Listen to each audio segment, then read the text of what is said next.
Hmm. Ah.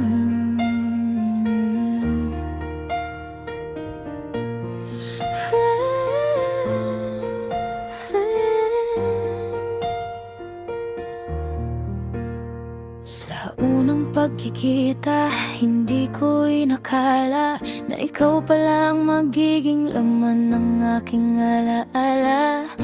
Isang simpleng ngiti, isang simpleng tingin, ngunit puso ko'y unti-unting nahulog sa'yo rin. Hindi ko pinilit ang aking damdamin, hindi ko hiniling na ikaw ang mahalin. Pero bakit sa tuwing ikaw ay nakikita, puso ko'y naghahanap ng pag-asa.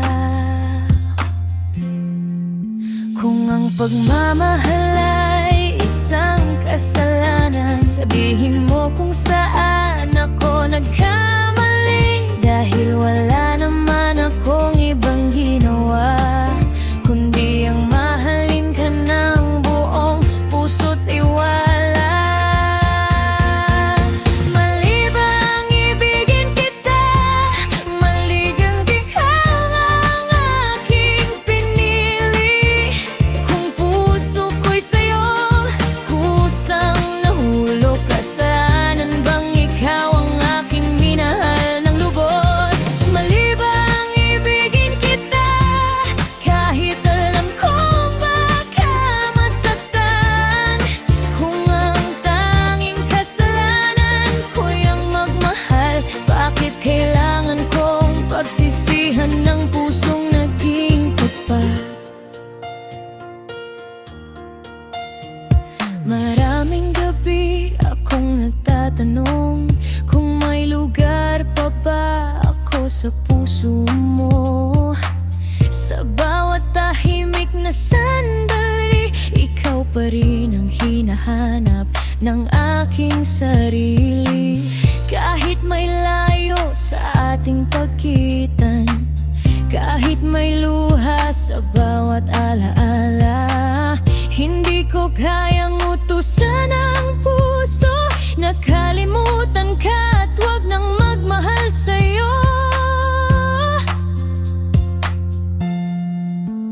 Kung hindi man ako ang iyong hantungan, tatanggapin ko kahit masakit sa kalooban. Dahil mas mabuti nang minahal kita ng totoo, kaysa habang buhay kong pagsisihan na hindi kita sinubukan mahalin. Siguro may mga pag-ibig talagang hindi nakalaan upang magkatuluyan.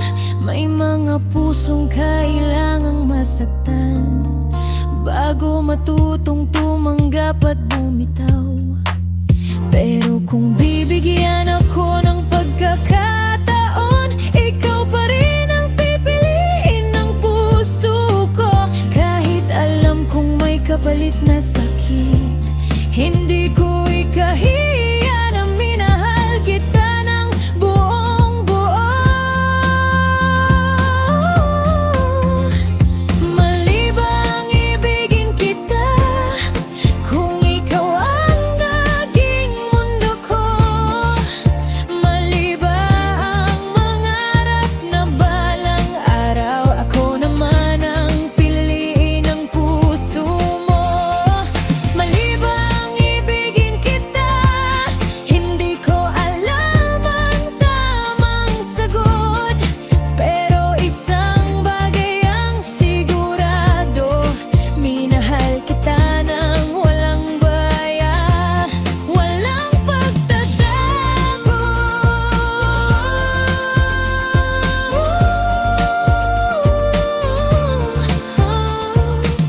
Kung ang pag-ibig ko'y isang pagkakamali, hahayaan kong puso ko ang magsisi. Pero kahit saan man ako dalhin ang dunay, hindi kong pagsisisihang minsan Ikaw ang minahal ko ng tunay.